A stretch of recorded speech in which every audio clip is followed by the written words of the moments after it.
Hi, everyone, and welcome back to Burn the Rulebook podcast. This is the podcast where we break down everything you were never taught about menopause, mental health, and relationships one truth at a time. I'm Rachel Boyle, a licensed couples therapist, sex therapist, and certified menopause specialist. This podcast helps you understand what is actually happening to your body, mind, and relationships, and gives you real tools to move through life with clarity, calm, and connection. Let's get started. Hi, everybody, and welcome back to Burn the Rulebook podcast. Today, we're talking about purity culture and how that hijacks women's desire and voice. So some of you may have grown up hearing the phrase, why buy the cow when you can get the milk for free? So we're going to be exploring that today and talking about the harmful messages that girls and women receive about their bodies, about their virginity, and what it means to be good, especially in religious or purity culture environments. And we're going to connect those dots with being in adult relationships with men and why so many women feel stuck or numb, anxious, guilty, or participate in performative sex, which prevents intimacy. And when they even when they deeply love their partner. And what I want to know is this is not about blaming individuals.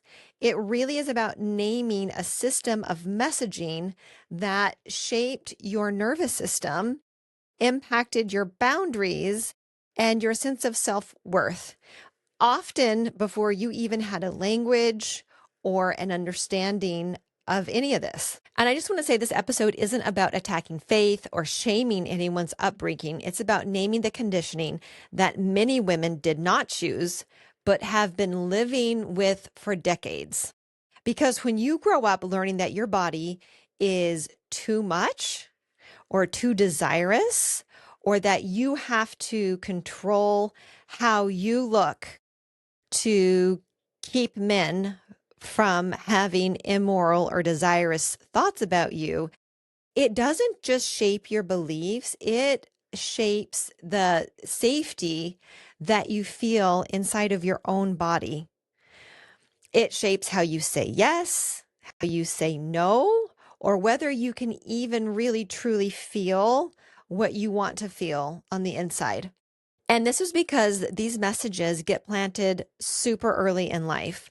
So this is going to be hard, but I'm going to start by naming some of the phrases many women have heard out loud from pulpits, from religious venues, youth groups, school, or from family, or they just hear them in their community or in the culture. So why buy the cow when you can get the milk for free? Or the chewing gum lesson, you know, the one where someone holds up a stick of gum and says, the gum is your purity, and then it gets passed around, chewed, and the question becomes, who would want that now? Or the crushed rose petal lesson. A beautiful rose gets handled, crushed, petals pulled, and the message becomes, see, it's not desirable anymore. Somebody else has already handled it. Then there are the softer sounding ones that are still harmful. Like, you got to be sure and guard your heart. Don't cause your brother or men to stumble. Boys are visual. Be modest. Save it for your husband. And here's the key. Even when these messages are wrapped in protection, the underlying lesson often sounds like your worth is fragile, your body is a problem, your desire is dangerous, and you are responsible for men's self-control. And what this does to a woman's body and nervous system is that she's not going to be able to feel safe or even explore what her own desires are because she's gotten so many negative messages about things about herself and also about others. And some of those things you can't control. So let's talk about how this shows up later in adulthood. Even if you're happily married, even if your partner is kind, and even if you intellectually disagree with a purity culture, if you grew up in it, it's still inside. Because your nervous system doesn't run on logic, right? We can understand and know how all these things are not good for us, but we have to get that sense inside of our body that we're safe. And the purity culture is not just a set of beliefs, it's a conditioning. And that conditioning starts when you pop out of the womb. And it teaches many girls to do three things. The first one, how to monitor themselves constantly. How do they look? How they're perceived? How they are affecting men, right? Number two, it disconnects them from desire because desire is treated like risky or that it's a sin or that it's selfishness or that it's bad or they'll be somehow used or damaged. And the third one is to override their own no because being good often means being agreeable, not disappointing, not causing conflict, being endlessly forgiving, loving, kind, not putting people out, especially men. So in adulthood, this can look like you might go into a freeze state where you freeze up on the inside and you can't find your voice. Your mind maybe goes somewhere else. It could also look like fawning. So fawning is doing what's expected, performance-based. You smile and say yes, even when you're not fully choosing it, or you might smile and say yes, even whenever it's a no on the inside. So you're doing what the other person wants you to do, even if it's not something that you really are comfortable doing. You can also become hypervigilant, tracking your partner's mood, their arousal, their disappointment, more than you're tracking what's going on in your own body. And if you live that way long enough, you might not even know what you want. You just know what you're supposed to want. And you haven't even been able to have the chance to look at what feels good for you inside of your own body. Now, you're not doing this consciously. This is all happening on an unconscious level. So how this plays out in relationship with men is that a lot of women end up carrying an invisible contract in their body. Sex is something I owe. Sex is something I provide. Sex is how I keep him happy. Sex is how I prevent conflict. Sex is how I prove I'm good to my partner. Even if no one ever said that explicitly in your marriage, your nervous system can still be running that script unconsciously or consciously in the background. Like I know so many of my female clients have this timetable in their head, like, okay, well, it's been 3 days or it's been 4 days. If I don't have sex, then he's going to become really difficult to live with. He's going to become unhappy. And so then they're tracking their partner's moods. So here's what happens when sex is fueled by obligation. It does not create intimacy. It creates pressure, resentment, disconnection, and often shame because a woman's body can feel the difference between I'm choosing this is enjoyable for me, I'm lovingly and sexually connecting with my partner. There's a different feeling to that than I'm managing someone. So now let's name another dynamic that the purity sets up, and that's the marketplace model for love. For example, why buy the cow when you can get the milk for free? It is not a romantic message. It's not a loving message. It turns sexuality into a currency. It turns commitment into a transaction. It teaches men pay with commitment and women pay with access, meaning that because men commit in a marriage, then they get unlimited access to their partner's bodies, to as much sex as they want. And that is harmful to both men and women because there's a whole entitlement piece around that men can unconsciously expect from their partners. And so later in life in adult relationships, that can morph into sex as leverage, commitment as leverage. So if you don't have sex with me as often as I want or how I want, then I'm not going to stay in this relationship. And there's a constant fear underneath. And that fear can be like this internal voice of, am I being used? Am I really truly valued? Is love conditional? And what purity culture trains your nervous system to do is that your nervous system can go on high alert or it can go into this freeze state.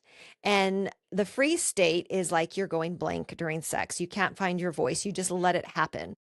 If you're fawning, you perform, you smile, you say yes when you mean no because you don't want conflict or disappoint. You might also go into a shame loop of feeling bad for wanting sex and also feeling bad for not wanting sex. So you may genuinely love your partner and still feel tense when they initiate pressure, even when they're kind, even whenever it's non-sexual touch, and disconnected from your own pleasure. You can be afraid of being too much or not enough. Resentful, but feeling guilty for the resentment. And if your partner is a man who also grew up in a rigid purity culture or a rigid system, he may have learned that emotions are weakness and that sex proves his worth and entitlement is normal. And also for him, rejection equals humiliation and that women are gatekeepers. So the couple gets stuck in a painful loop where he pursues reassurance through sex and she experiences sex as performance or obligation and she disconnects. He feels rejected. She feels used and both people actually end up feeling alone. And so part of that dynamic is that women think that they owe their partner sex and their partner thinks they're owed sex. And purity culture also often frames sex as something women give and that men get. So that turns into this unspoken marital script of we're married, so I should have sex with him. If I don't, he'll feel rejected. If I don't want to have sex, and especially with enthusiasm in the way that he's wanting or as often, then I'm failing as a wife. But sex that is fueled by obligation doesn't create intimacy. It creates pressure, resentment, and disconnection, even if nobody is saying it out loud. Often these scripts nobody's talking about, and so many of us don't even realize that we have the scripts. So either way, desire becomes unsafe. Many women feel trapped between two shame stories of if I want sex, I'm bad, or if I don't want sex, I'm broken or withholding. So it's a no-win situation. And it often leads to going through the motions, which looks like consent from the outside, but feels like self-abandonment on the inside. And pleasure gets replaced by performance. And women are then not taught to ask themselves, what do I like? What feels good for me? What do I want to do? Instead, it teaches be desirable, but don't be too tempting. Don't be needy. Don't be selfish. So in adulthood, sex becomes how am I doing, which is that performative piece, instead of how am I feeling? And boundaries, healthy boundaries, can feel like betrayal, especially if you were taught that a good woman is selfless, agreeable, and forgiving. Women often report, I don't even know what I want. I just know that I'm supposed to want. So the milk for free message becomes control. Let's name what why buy the cow actually communicates is that your sexuality is a bargaining chip. So the relational cost is women go quiet and get resentful and men get defensive. And men often weren't trained for this emotional intimacy, naming feelings, tolerating vulnerability, repairing after rupture. So the battle over sex becomes the issue rather than addressing these underlying belief systems because neither person really has the skill set to unhook and unravel and look at these messages that they've received throughout their childhood. So he pursues and she distances. Both people end up feeling misunderstood. So the healthier question for you is instead of am I good, am I present? Am I choosing? Am I safe? Consent becomes a relationship skill, not just a rule. So in closing, if you grew up with the chewing gum lesson, the crushed rose petal, or why buy the cow, I want to say this clearly. Your worth was never fragile.